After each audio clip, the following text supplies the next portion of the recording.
মসজিদের পাশে আমার কবর দিও ভাই, যেন গোরে হতেও মুয়াজ্জিনের আযান শুনতে পাই। আমার গোরের পাশে দিয়ে ভাই নামাজিরা যাবে, পবিত্র সেই পায়ের ধ্বনি এ বান্দা শুনতে পাবে।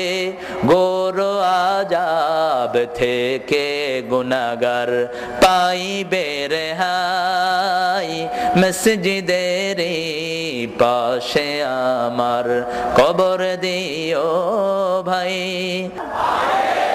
মসজিদ কেন্দ্রিক কোন কবর হতে পারবে না। সব ইসলামের ইমামরা একযোগে বলেছেন কবর কেন্দ্রিক কোন মসজিদ হতে পারবে না। বিশাল এক সুফির কবর, সেই কবর পুরোটা জুড়ে আছে তার মাজার, চিকন একটা লাইন করে আপনি মসজিদ বানাইছেন, যেটা কিউটের মালিক করেছে এই মূর্খটা। এই জাতীয় মসজিদ ভেঙে মাটির সাথে মিশিয়ে দেন। কবর কেন্দ্রিক কোন মসজিদ হতে পারবে না। হ্যাঁ, মসজিদ আছে।